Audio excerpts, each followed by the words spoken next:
Hey ho.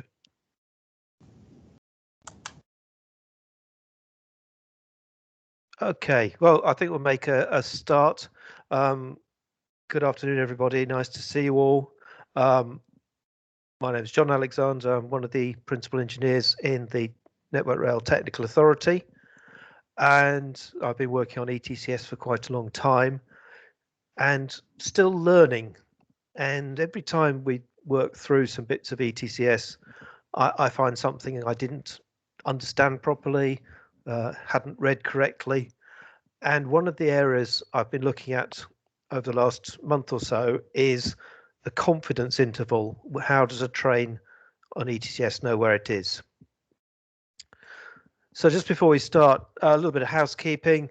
There's loads of us on the call. It would be really helpful if you could mute yourselves so that it doesn't interrupt anybody else.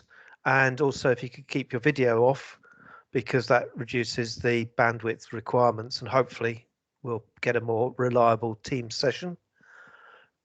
The meeting chat conversation, if you do have any questions or anything you want to challenge, then put something in there. It's probably the quickest way and I can try and pick that up.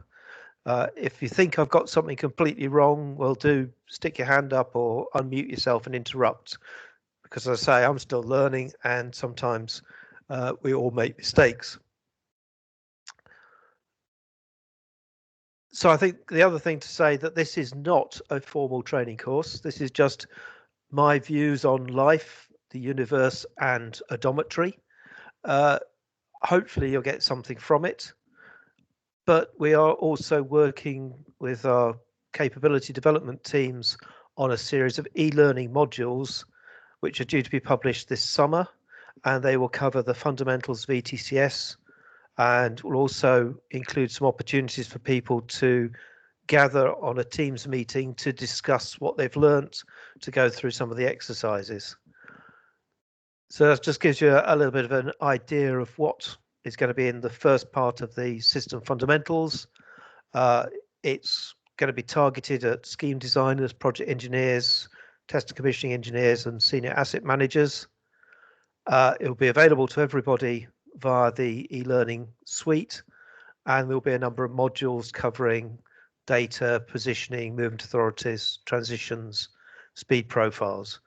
And as I say, the idea is that you can do the e-learning at your own timescales when you've got some spare time. There will be some exercises as well as part of the e-learning, and following on from having done some of the modules, there'll be opportunities to join together in a hub event where you can talk to a subject matter expert and your peers, discuss what you've learned and ask any questions. And of course, also feedback if you found any mistakes in the material. If you're interested in it, Catherine Kemsley's email is on the screen, bottom left. She'd love to hear from you. That we are looking for people to actually take part in some of the pilots, both people who've got no knowledge of ETCS, but also people who've got quite a bit so that they can check our work. So as I said right at the beginning, this is about having confidence and how does an ETCS onboard know where it is. And perhaps differently to some of the other courses you may have been on, I'm going to be thinking about it very much from the viewpoint of the ETCS onboard. And so I want you to imagine that you're going to go to Arizona, to the Grand Canyon with your partner or your friend, and you want to take a perfect picture of you right next to the edge of that Grand Canyon. And it's going to be the most memorable thing ever, so you want to get it right. That's special photograph. And to do that, you need to be 10 meters from the edge. That's the ideal distance, and that's where you want to be. However, there's a little challenge. Currently, you're 1,000 meters from the edge. So what you need to do is to walk 990 meters and then stop, and then you can have that photograph. Doesn't sound too bad, but there's a catch. You're going to be blindfold. So now you know that you're about 1,000 meters away. You've got to walk 990 with a blindfold on, and you still want to get that perfect picture. How many steps would you be prepared to take?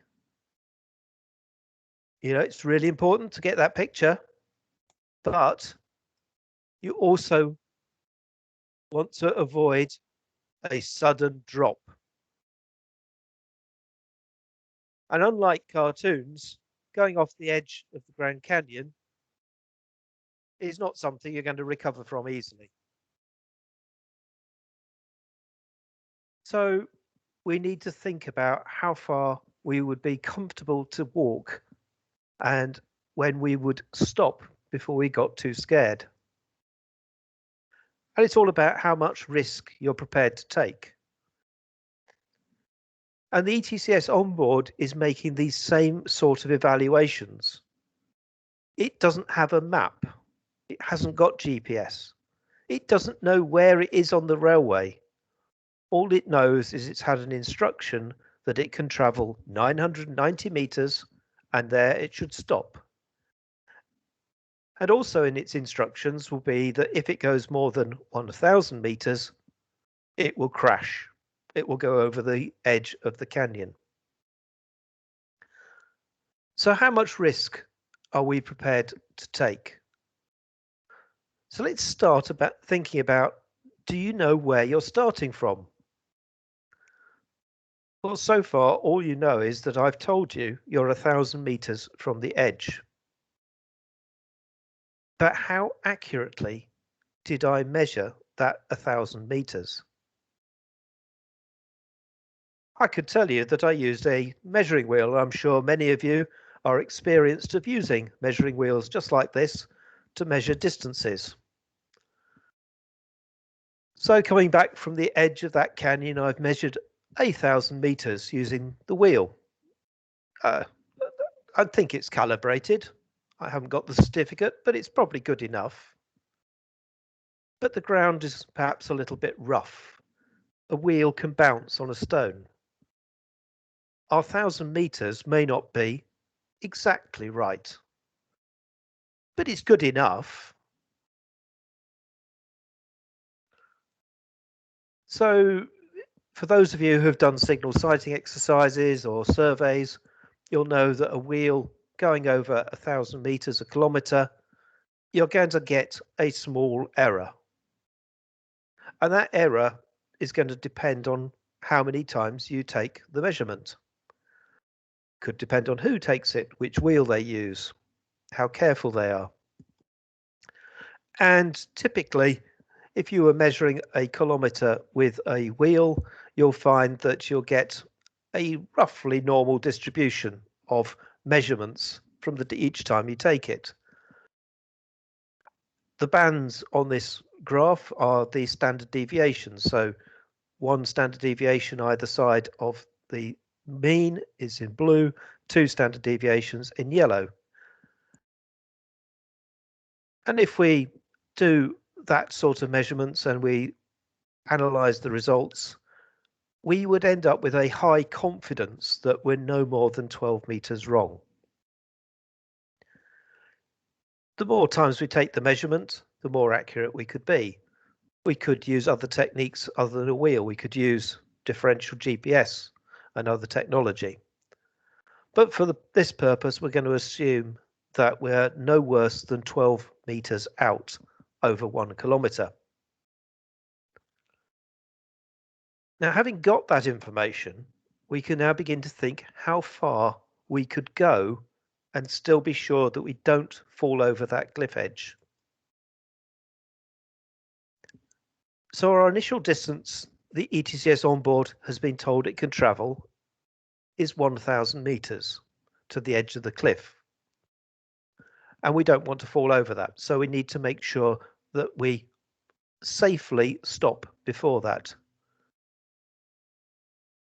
the measurement of 1,000 meters could be wrong by 12 meters. And it could be wrong either way. The 1,000 meters might be actually 1,012 meters, or alternatively, it could be only 988 meters. So taking account of our start position and how accurately it's measured, we can have a safe distance of 988 meters. If we travel 988 meters, we know we won't fall over the edge.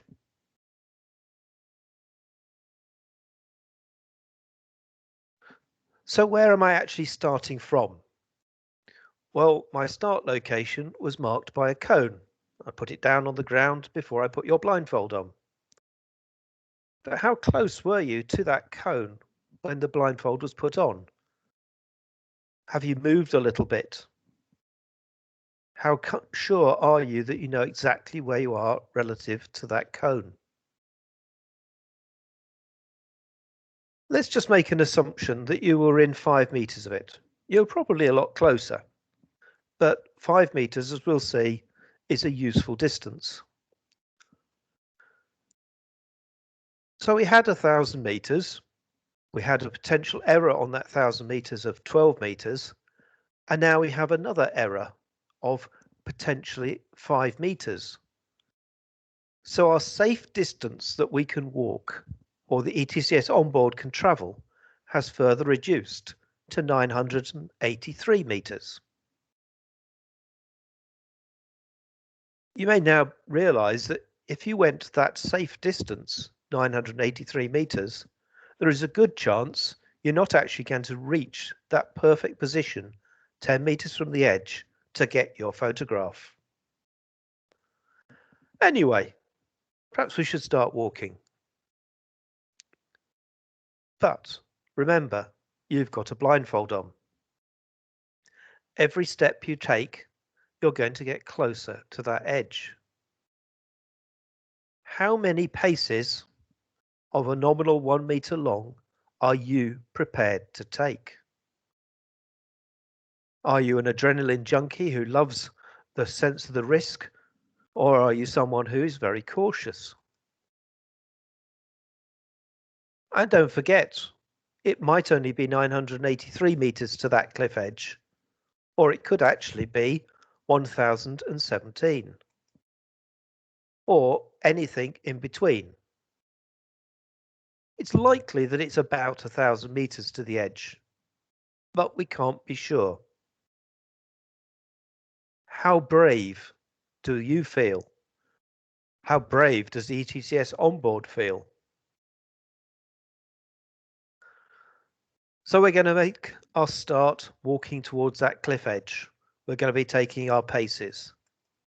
But how good are your paces? Your average is a meter. You've been practicing, but you know it can vary. If the ground is a bit rough, or its gradients change, or of course, just if you're a bit tired, your paces may vary. And we know that counting paces can be challenging, and as you're counting, you can sometimes get distracted. So let's say that a pace can be anything from 95 centimeters to 105 centimeters. So we're going to take our 983 paces towards the edge of that canyon. But how far might we travel? And when would you want to stop?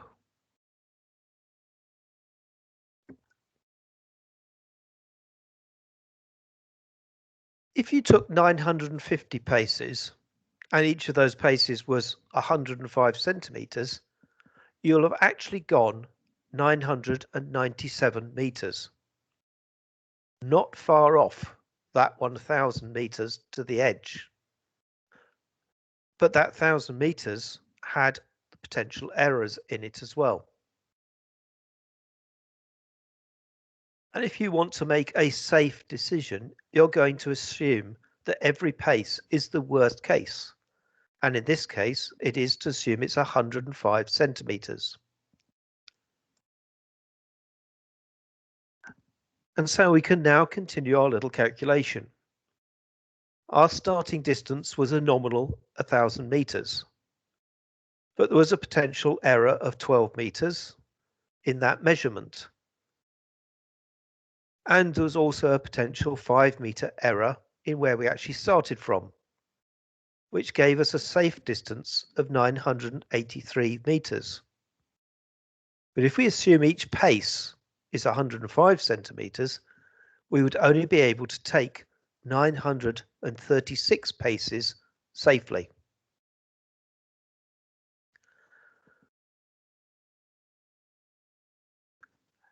Confidence and a confidence interval is what ETCS onboards are continually calculating.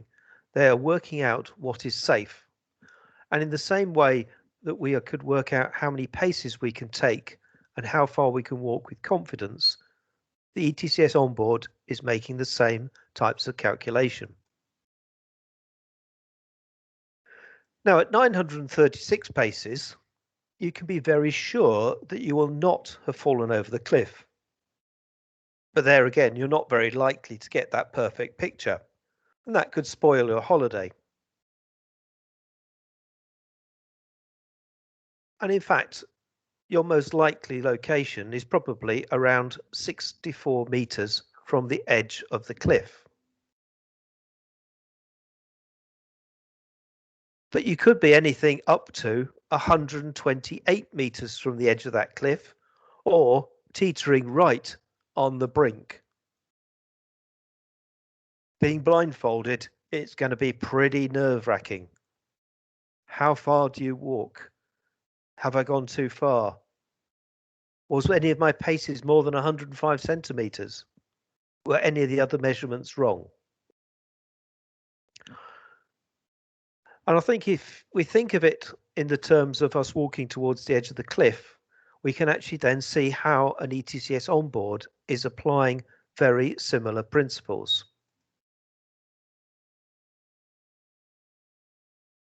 As I mentioned, the onboard does not know where it is, hasn't got a map. It's very similar to you with that blindfold on. It does have a reference point to work from, and that is what is one of the Balise groups, and it's the equivalent of the cone that we used as our starting point for our walk. And it also records how many, we'll call them paces, it has travelled since it read the Balise group. Because just like you, a pace may not be exactly 1 meter. The Balise group it uses is known as the LRBG, the last relevant Balise group. This is a Balise group that meets certain criteria and is able to be used as a reference. Once the onboard has identified this LRBG, it measures everything from that place. And it uses one of the Balises within the group as the reference Balise. Balise groups can contain anything up to 8 Balises. Even if they only have one, they're still called a group. And the reference Balise is labelled as 0 and will be at one end of the group.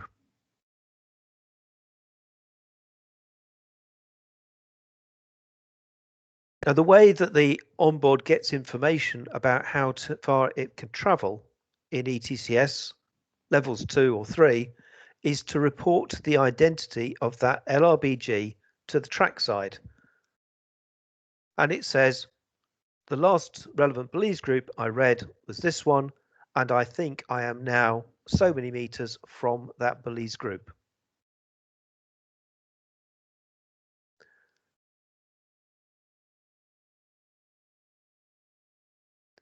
Now, just like the measurement of 1,000 meters, there is a chance that the Balise group has not been placed as accurately as we would like. Many reasons. It could be that the person placing the Balise group had used that dodgy wheel and hadn't quite measured the distance correctly. It could be that our friends in the track engineering department had removed the track panels and put them back. And when we'd screwed the Balises back down, we'd got them in slightly the wrong position. A number of reasons why the Balise may not be placed as accurately as we'd like. And a variable, which is often called QLOCAC, or Q underscore location accuracy, is used by the ETCS onboard to decide how accurately it thinks that start location was placed. And the default is 12 meters. So if you're wondering why I was talking about the wheel error being 12 meters, it was so that it related to what the ETCS might assume it to be. As we'll see a little bit later, quite often this value is less than 12 meters.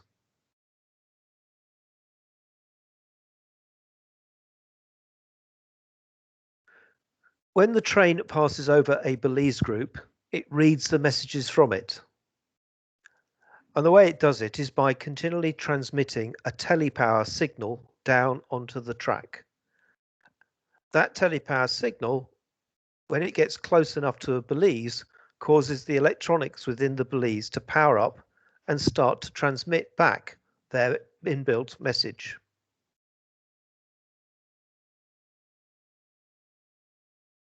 And because you are passing over an item on the track and you're using radio power to telepower the Balise, the message can be received for a distance along the line. It's not at an instantaneous point. So here we have our antenna on the train, and it is transmitting power down onto the track, and that will spread out both in front and behind the antenna. Mounted between the rails, we have our Balise. And as the antenna gets closer to the Balise, the telepower will begin to power up the electronics. And at some point, our Balise will be powered up. It will undertake its little self-checks, and then it will begin to transmit data back to the antenna. The amount of data that's transmitted is quite limited, but there again, the transmission rate is quite slow. And normally you would expect the antenna to be able to read the message several times as it passes over the Balise. Because the Balise is now powered up, it will continue to transmit its signal even as the antenna moves away from the Balise.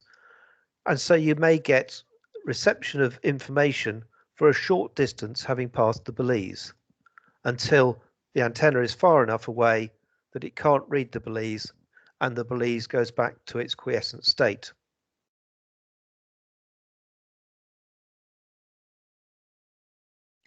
So the message that is transmitted from each Balise is what is called a telegram, and the onboard has to process that message and confirm that the telegram is valid. Part of the telegram is a header that tells the onboard how many Balises are in a group and which order the Balises are arranged in. Once the whole Balise group has been read, then all the message as a whole will be processed. Only once it has received the telegrams from each Balise, compiled the message and processed it, will it update the record of the LRBG. And by that point, it will have travelled along the track a short distance. So it'll have to estimate where the centre of that reference Balise really was. That will take account of how far away from the centre line of the Balise the antenna might be able to read the data. It will include an estimate of how long it's taken to process the information and how far it may have travelled. And for ETCS, there is a specification that that estimate should never be wrong by more than 5 meters. So having processed the LRBG, the onboard now has a reference point, which is the center of the reference Balise plus or minus 5 meters.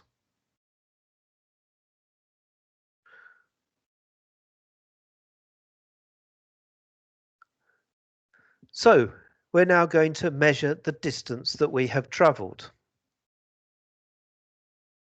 If you were using a wheel and you were counting the turns, it's a little bit like your paces. The wheel on the train goes round, but sometimes it can slip.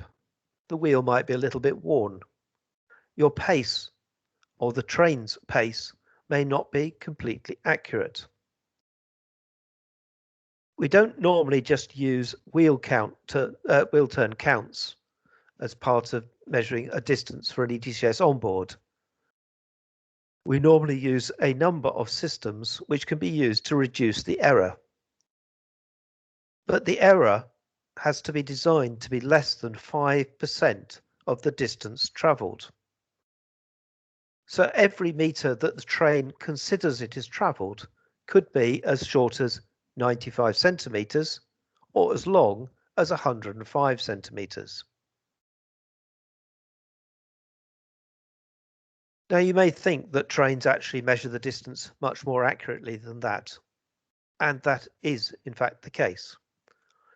Our European colleagues have done some analysis of information received from different onboards, and typically they are within 1 or 1.5% of the actual distance travelled. However, some ETCS onboards from perfectly reputable manufacturers fail to even achieve that 5% in certain circumstances. So an ETCS onboard is always having to take a safe decision, and it will be assuming that its measurements are no worse than 5%. We just hope that is true. So let's get back to our Grand Canyon. We want to get that perfect picture. And at the moment, us as a cautious individuals are so far away from the edge, it's not going to be a very good picture. You've still got that blindfold on, but I can now tell you that that starting cone was paced with a better accuracy than you thought before. It was actually paced with an accuracy of 3 meters. And I can also tell you that there is another cone that you'll find when you've traveled 700 meters towards the edge of the canyon.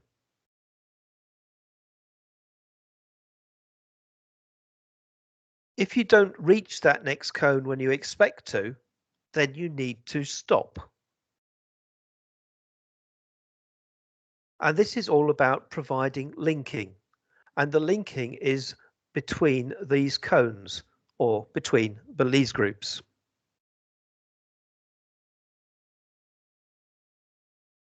So I've just said that the next cone is in 700 meters, but when would you expect to find it?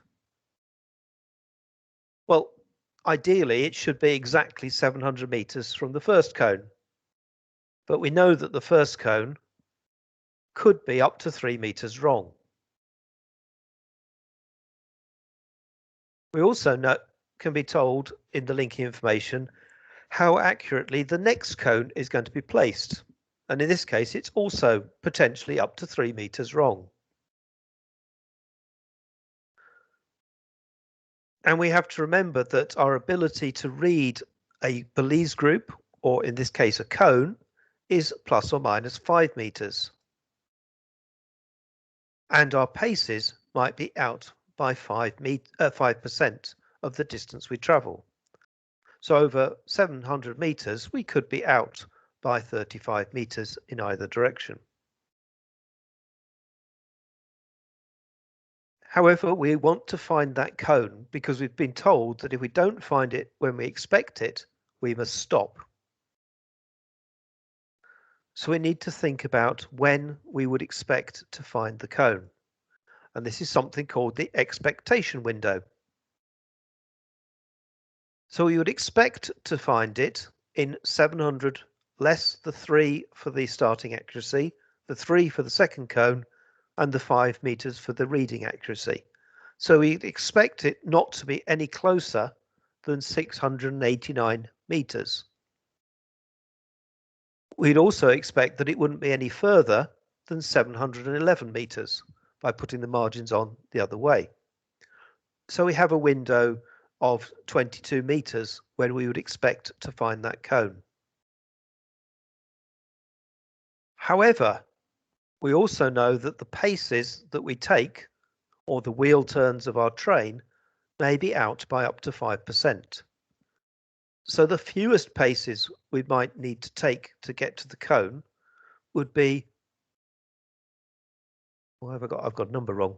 Sorry, I've got a couple of numbers wrong there, but it should be 689 divided by 1.05, and it's around about 656 paces. And the most would be the 711 divided by 0.95 meters, around about 745 meters. So if we find the cone before we have walked around about 656 paces, we know something is very wrong with our measuring of distance. And if we haven't found the cone by the time we've walked 745 paces, then we've been told to stop. We will still be well clear of the cliff, but we also know that our measuring system is wrong, or perhaps someone has stolen the cone. So let's get our blindfold back on and start walking. After 659 paces or thereabouts, you expect to find the cone. Too soon, and you know to stop. And at some point, I will tell you that you have just passed the cone. So what do you know now? Well, you know that you have just walked past the cone, but is that all you know? What else could you know? Well, you can make an assumption that you're now 700 meters closer to the edge of that canyon than when you started, because I told you that the two cones were 700 meters apart. You can also now treat that cone as a new reference point. So now you can start measuring a distance from that, because you know that you should be 300 meters from the edge of the canyon. You can walk forward with a lot more confidence. You know that the errors that you're going to accrue are going to be smaller. You can probably get closer to that edge of the canyon. But a key question is, does it tell you anything about the accuracy of your paces? People think that ETCS can use the linking information to correct the errors in the measuring. But we know that the first cone could be wrong by up to 3 meters, and the second cone could be wrong by up to 3 meters. So we may have actually walked 706 meters, or we might have only walked 694 meters. We don't know exactly how far we've walked, but we can assume that we've walked about 700. So this doesn't really allow us to correct the accuracy of our paces. Monitoring the accuracy is done through the expectation windows. If we don't find the cone when we expect it, then we can react in a safe way.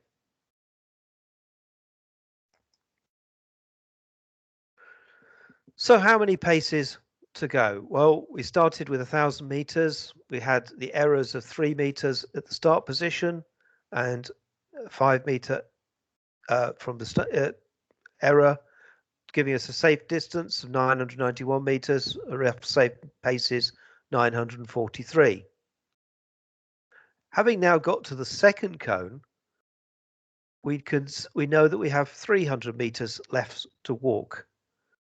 We can still have an error in our starting position of 3 meters and 5 meters for having read the Balise group not quite in the right place, which leaves us with a safe distance to go of 291 meters. Should be 292. My maths is not very good, I've just realized. That leaves us with a potentially safe paces of 277 based on 105 centimetre long paces.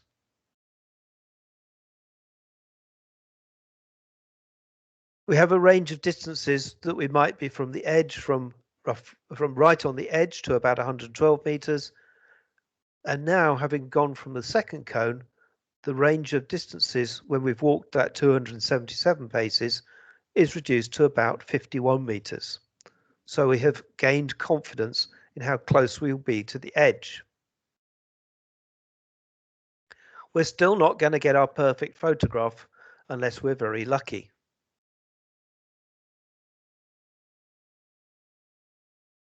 So let's go back to ETCS. The onboard is continually estimating how far it's travelled from the LRBG. And it's also working out how far it is safe to travel based on the instructions it has received from the trackside. And as the train moves, it is continually updating those calculations. It is also estimating how good its position report will be when it gets to a future location. Sometimes we are concerned about how far the front of the train may have travelled, the furthest distance. And when we're considering not wanting to go over the edge of the canyon, we were thinking about the furthest distance that the train could travel. However, in other instances, we're interested in how short a distance the train could travel. For instance, if we were have just come out of a speed restriction, we want to make sure that the train has completely left the speed restriction before we allow the driver to accelerate. And so we'd be looking at the least distance that it could have travelled. The ETCS specifications determine whether you use the furthest, often called the max, safe front end, or the least distance, the min safe front or min safe rear end of the train. In each case, it is the safest estimate that is used. Sometimes the system also uses the estimated position. So every calculation has a number of potential positions that can be used, and different calculations will be using the different positions. And it is that safe estimate that we're making that impacts performance or even the ability to get to the location to take our perfect picture.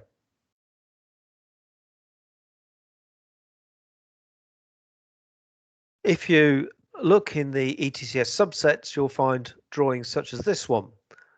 And you can see that we have a Balise group, LRBG1 on the left, and it has a location accuracy. You can also see that the train is then measuring a distance and has an estimated position based on the number of paces that the train has travelled. It then considers how far it could have travelled due to the 5 meters and the 5%, either over reading or under reading, in order to work out where the maximum safe front end and the minimum safe front end is relative to the theoretical position of that LRBG. And the combination of the min and max is what gives us the confidence interval.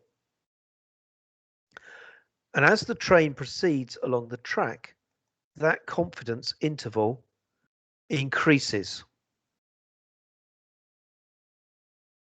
If you remember when we talked about the cones, you start at the first cone, and as you travel, the error will potential error will increase until you reach the next cone.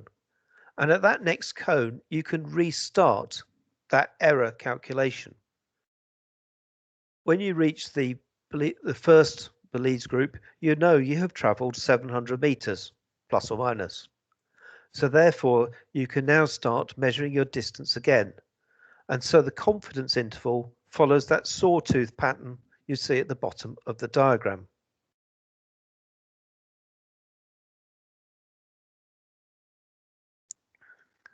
So what have we learned so far? Well, the key thing is that the ETCS onboard can only estimate how far it has travelled since it last read and processed the Balise group. And the reading and the processing of the Balise group is not a point in time. It is something which can be have some errors associated with it. The way the onboard is instructed to travel is by being given information about how far it can travel from an LRBG. In the same way that I told you could walk 990 meters towards that canyon edge in order to get your perfect picture. The linking allows the Trackside to tell the onboard when to expect the next Balise group or cone. And that allows the onboard to correct its confidence interval. Providing the next Balise group is found when within that expectation window, the onboard can update its estimated position, how far it's travelled, and recalculate how far it can travel. And the onboard always uses the worst case assumptions in making these calculations.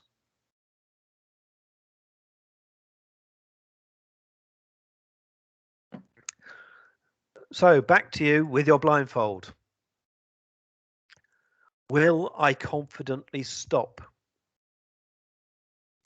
So we now know how far the train is permitted to go, and we know how far the train may have travelled or may be, when we think that it has gone as far as it can. So you are confidently walking towards the edge of the cliff. If you think of it in terms of a train, that train is monitoring the edge of the canyon. It is using the worst case assumptions to work out how far it is safe for the driver to take the train. But what happens if we get close to the edge of the canyon? At what point should the safety system in the ETCS actually intervene in case the driver is going to go too far? Because it's unfortunate, but the inexplicable does happen.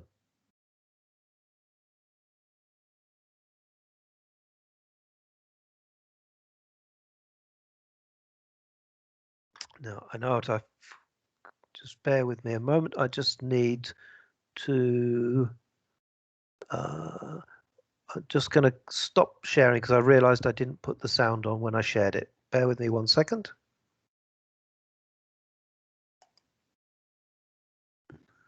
Should include sound. There we go.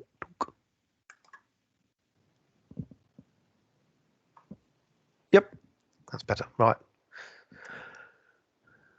So I don't know how many of you recognize the picture here, but it was an accident that happened at Moorgate.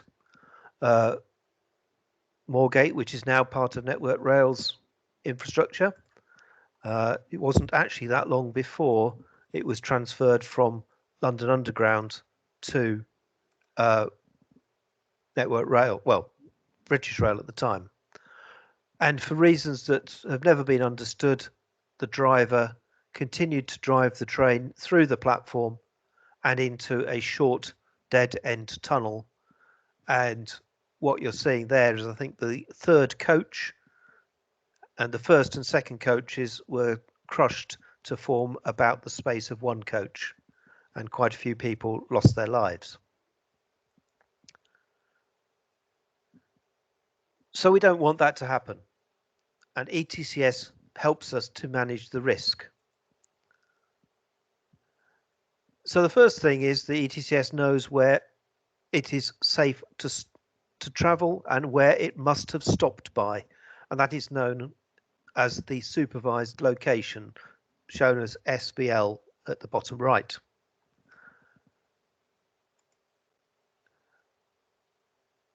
You can then work out, if you understand the braking capability of the train, how fast it could be travelling with the brakes full on and still stop at that SVL.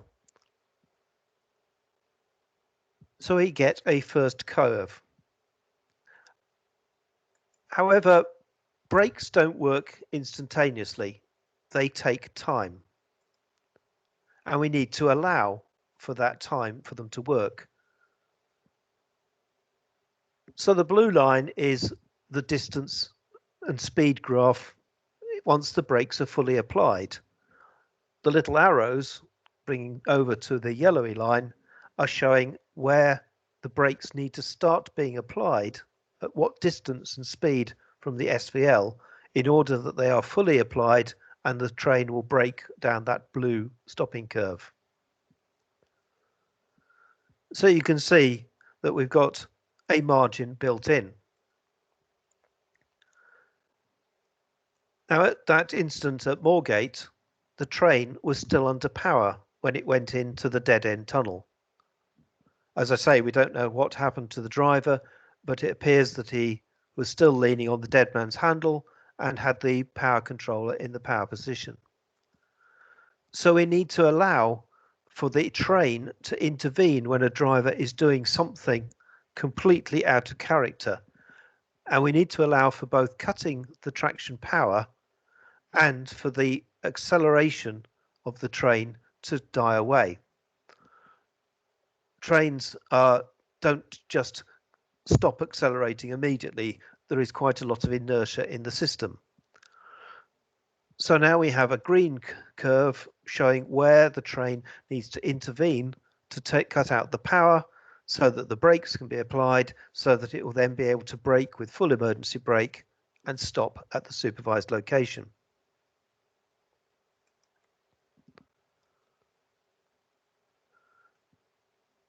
That line is very much our line of last resort. We don't want to get to that point. We don't want to have to intervene. And so we need to think about giving the driver fair warning of the fact that they're getting to the point where they need to brake. So what warning should we give the driver?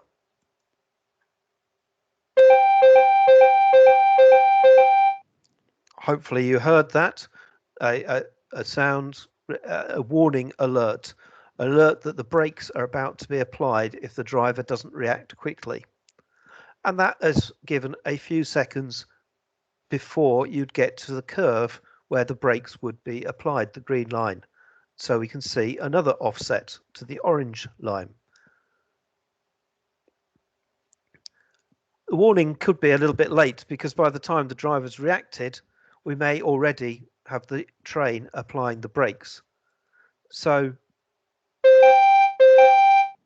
we would normally give another warning, an intermittent tone, when the train gets above the permitted speed. At that point, if the driver applies the brakes, hopefully will not get to the warning point and they can bring the speed back down within the controlled area and still be comfortably stopping before the supervised location. Now that curve is known as the permitted speed, and before that we just give a little beep beep alert to advise the driver that now is the time to take action. So the curves on the screen are quite exaggerated, but you can see how ETCS can be seen as a very conservative system. It's calculating when the brakes have to be fully applied, how long they take to be applied, cutting off the traction. It's giving the driver a warning. It's giving the driver a pre-warning, if you like, when they go above the permitted speed. And when they get to the point where they should be ready to brake, it's also giving them an alert. And if you followed all those curves, you'll find that trains typically will be stopping 50 to 200 meters before the supervised location, depending on the capability of the brakes on the train. And it's that sort of thing which gives ETCS a bad name with some operators. However, it is no different to Great Western ATP system. It works in a very similar manner, calculating the curves, taking account of the errors. And what all that means is that you have to try really hard if you want to go too far with an ETCS train.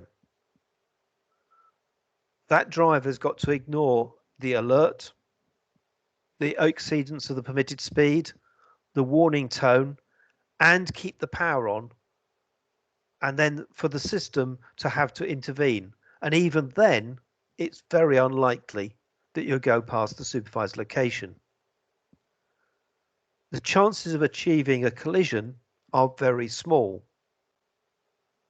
But of course, statistics tell us that sometimes everything goes wrong together, and we have our famous Swiss cheese. If the ETCS is all working correctly, or the data has been input correctly, then we should never manage to get through all the holes in our Swiss cheese. However, there are some circumstances when it is possible that we will get beyond the supervised location. One of the areas is if we have poor adhesion. The wheels may slip, so we may miscount the number of paces. There have been instances where the diameter of the wheel has been measured wrongly or input wrongly into the system. So the train thinks it has travelled a different distance to the actual distance. And normally that gets picked up through the expectation windows.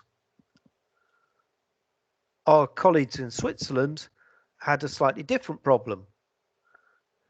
They were measuring the wheel turns correctly, but another system based on Doppler radar was misconfigured. And the combination of those two measurements meant that the train thought it was going both forwards at the front of the train and backwards at the back of the train. In fact, the train was getting longer than it was actually the distance it was travelling. And that caused some real confusion because the train had no idea where it was. It couldn't report accurate positions to the trackside, and combined with human error, it led to the wrong train being issued with an authority to move. So ETCS is not perfect. So where will you find all of this written down? Well, it's all written down in one of the subsets to the ETCS specifications, which is part of the control, command and signaling technical specification for interoperability, the CCS TSI. The document in chapter 3, which covers the principles, is where you'll find out all about how the location of the train is tracked, how the confidence interval is calculated, how the braking curves are calculated, and how the train is supervised as it approaches that canyon. So I hope that you now have a better idea of how ETCS is working.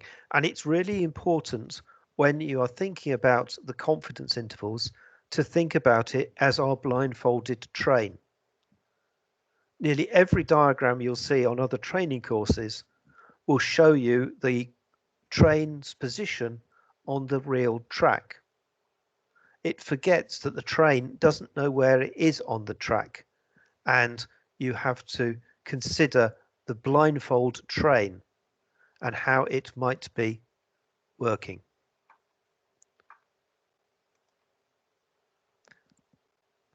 So that's the end of my little session for this afternoon. I'm very happy to take any questions. If anyone didn't understand anything or would like to know a bit more information, then please do either stick it in the chat or you could unmute yourself and say something. And whoever's got their hand up, please do unmute yourself and talk.